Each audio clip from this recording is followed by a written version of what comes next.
Welcome to the love-infused ravings of Bach.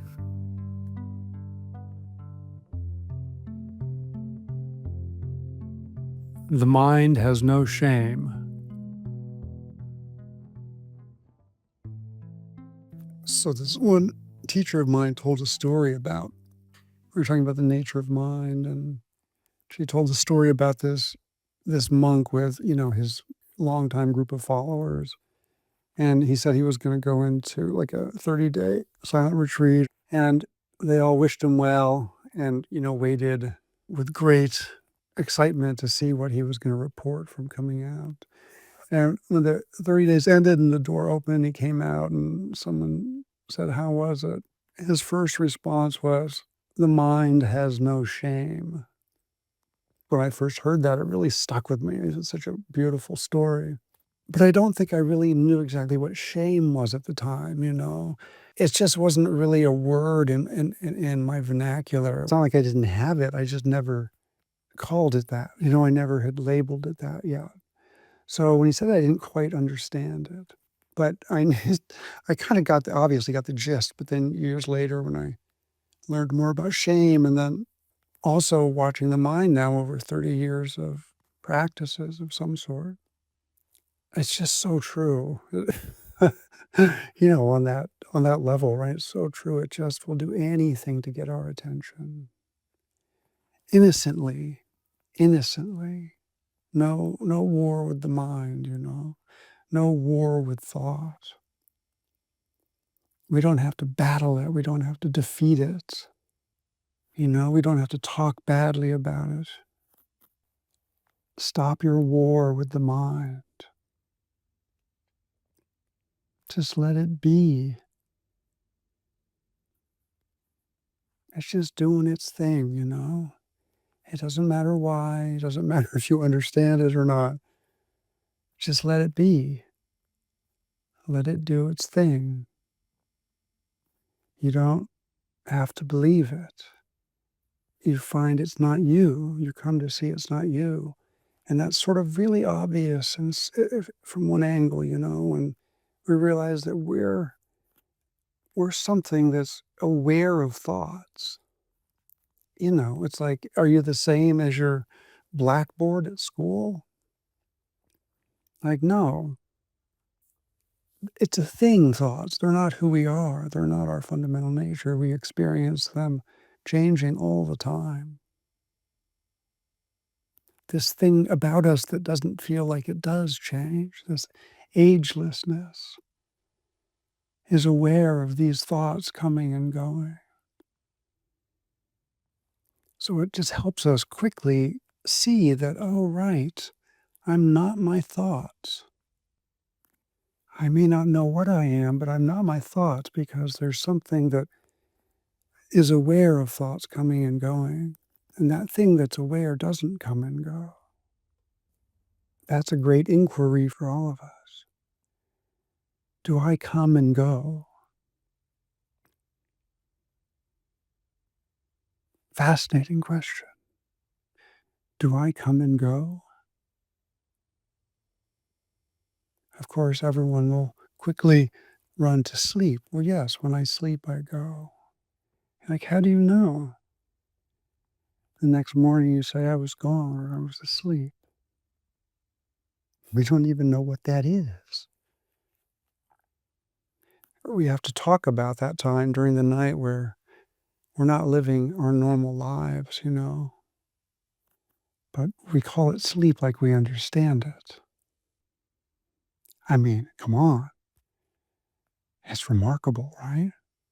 These creatures that are sentient creatures moving about the world all day and coming home and lying down and then forgetting who you are for 8 hours, if you're lucky.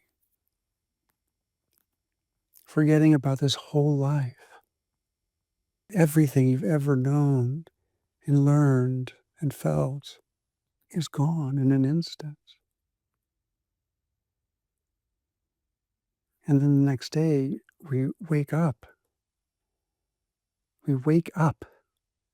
We completely leave any knowledge of this present life. for 8 hours, and then somehow we wake up again back into it. Can you really answer that question definitively? Do I come and go? It's not about finding an answer, right? It's not that there's a right and wrong answer. It's the question. It's the question that allows you to look steadily at a question that we've just asked ourselves, to ponder it. It's a good word. We're pondering it, not thinking about it.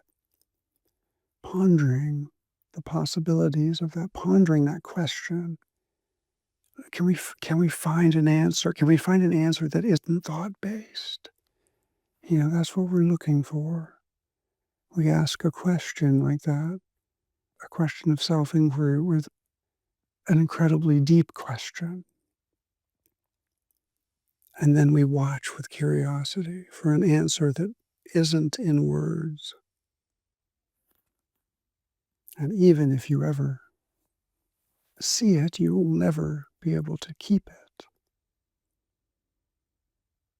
Right? It's not knowledge that you can store away. I mean, it is us. Where would we store something?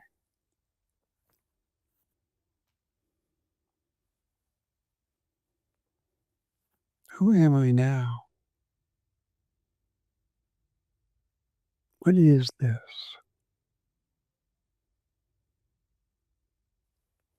And this isn't anything.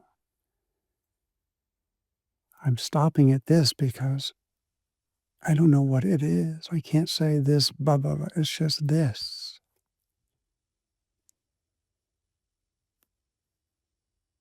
It's sort of a beautiful word, because it means everything.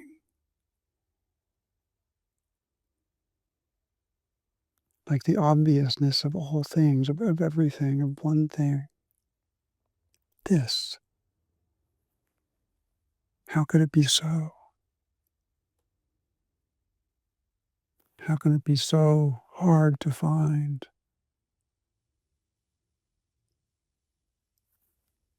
The utter ease of it, the utter obvious, sweet ease to it. You would think we'd never lose it, or never forget it. And I guess we can all argue that we haven't forgotten it, that if we ever tasted it, and maybe even if we've never had tasted it, but if you've ever tasted it as a human, obviously mostly as children, at some kind of very innocent, sweet, lovely level, that you'll never forget it. And of course, that makes sense, right? As we rediscover, we understand how unforgettable it is.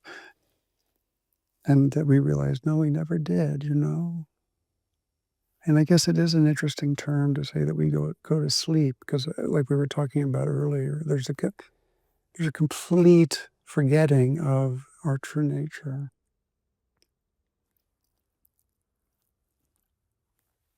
Like even when you're dreaming, and there's little clues about waking up sometimes. Can anyone honestly say they know what's going on? And wow, isn't that just the paradox, right? To think that safety, to admit to yourself on the deepest level you don't know what's going on. It destroys the false sense of control immediately. And because of that, right, it's so scary, so terrifying to admit.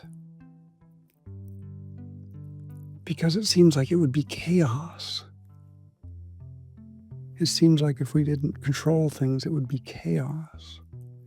And this idea that if I let go of all control, I find myself safer than I've ever been. That doesn't compute, right, to the mind. One of the many remarkable qualities of presence, of beingness.